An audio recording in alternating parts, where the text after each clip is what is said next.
Most people think sweat is just water and salt. But here's the surprising part. Studies show that human sweat can sometimes contain trace amounts of lead, mercury, cadmium, even plastics like BPA.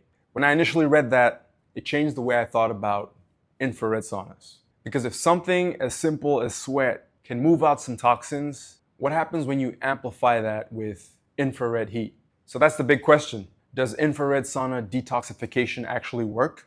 In this video, I'll break down what detox really means and what it doesn't, how infrared saunas work differently from traditional saunas, what the science says for both and against, and then also my own experience using them.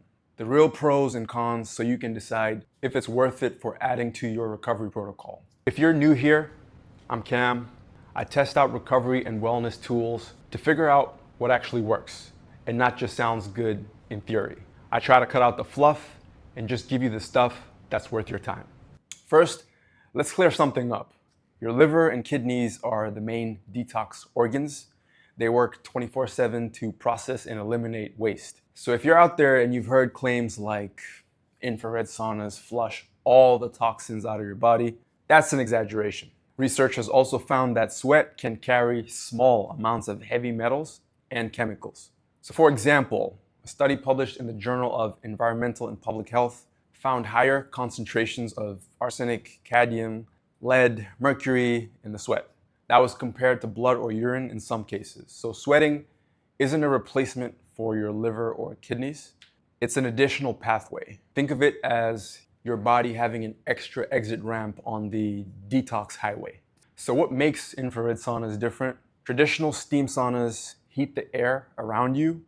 Infrared saunas heat you directly with light waves that penetrate deeper into your skin. That means you can sweat more, and sometimes you can do that more comfortably and at a lower temperature. And it's not only about toxins. Infrared heat actually boosts circulation, increases your heart rate, and it's almost like a very light cardio session. And it's also going to stimulate your lymphatic system, and all of these play a role in how your body recovers and regulates itself. One study showed that just 15 minutes of 200 degrees Fahrenheit, participants expelled trace amounts of heavy metals through sweat, which was the equivalent of spending a couple of days in an urban environment that was polluted. Trace amounts isn't a very large amount. Other research also links regular infrared sauna use to lowering your blood pressure, better vascular function, and then also improves stress resilience. So for example, countries like Finland, where sauna culture is very strong, they have decades of data showing reduced risk of heart disease and even neurodegenerative life outcomes amongst sauna users. Now here's the part that really caught my attention. Regular sauna use, even just a few times a week, has been associated with up to 40% lower risk in dementia and Alzheimer's in long-term studies, again, out of Finland. So we're not saying infrared saunas will directly prevent these situations or conditions. And then also traditional saunas in Finland aren't always infrared. But what we are saying is that the link between regular heat exposure, circulation, and health is just really hard to ignore. So here's where I talk about my own experience using infrared saunas. When I started using infrared saunas, my expectations were just low, but here's what stood out almost immediately. My joints started to feel looser, meaning increased mobility. Post-workout soreness started to fade a lot quicker. My skin started to look clearer. Increased relaxation, meaning my body was able to shift into a parasympathetic state a lot easier. Now this one's also completely anecdotal, but once in a while, my sweat would have a very strong chemical-like odor, especially after stressful weeks. Over time, that sharp smell basically disappeared using infrared saunas. And when I looked into it, I found that stress sweat actually comes from glands that release proteins and lipids in your body. And then the bacteria breaks this down and produces an odor. Regular sauna use also reduces baseline stress and cortisol, which can then reduce the amount and intensity of the stress sweat. Now, it's a little bit hard to prove scientifically, but it made me wonder what my body was letting go of. Now, of course, I've also had situations where I pushed too hard, sitting in an infrared sauna for way too long, which was a big mistake. You walk out completely drained, almost feeling like a zombie, and then it can take hours to feel normal again. So that taught me that moderation is key. Stick to 20 to 30 minutes, hydrate, stay consistent instead of overdoing it.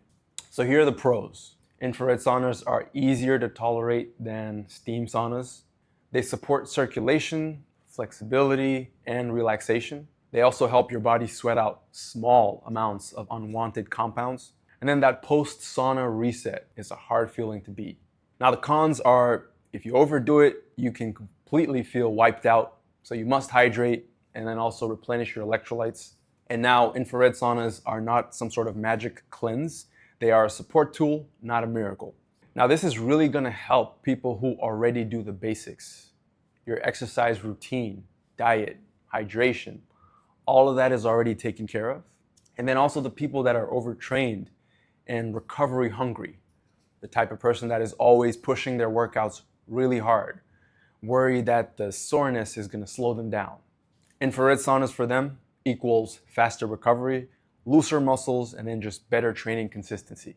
And then we also have the wellness experimenter or biohacker. For you, you just love trying biohacks, supplements, gadgets, you name it. You're always wondering, does this tool actually work? Infrared saunas can give you something that feels good, and then it's also backed by decades of research. And then the can't relax person. Always on edge, can't sit still, even struggles to do basic meditation. Saunas force you to stop, sweat, and reset. It's a simple way to relax. And then I'll also throw in the skin health seeker, people who are in this for clearer skin, glow, anti-aging effects. An infrared sauna will improve circulation. That will also help with detoxing your skin and then eventually improving elasticity. And then we also have the curious but skeptical kind of person that doesn't just buy into things like juice cleanses or any miracle detox kits. However, you're open to a sauna. Why? Because you like natural benefits first, then the research second. And then lastly, for my longevity seekers who want to age strong, not just long. You're worried about the decline in cognitive health, cardiovascular health, and then also mobility. For you, you've been following the research, and infrared saunas also provide almost a perfect mix of combining practices with decades of cultural use and then also emerging data. So does infrared sauna detoxification work? I would say yes, but here's some perspective. It is not replacing your liver or kidneys. It won't work to pull every single toxin out of your body, but it does support your body's own natural processes, while also giving you additional benefits like circulation, recovery, stress relief. For me, it's become one of the simplest wellness tools to use, and I keep coming back to it. I've also linked resources in the description if you want to explore further, and I also want to hear from you. Do you use infrared saunas? Did you notice anything? Different energy levels, recovery, did you sweat more?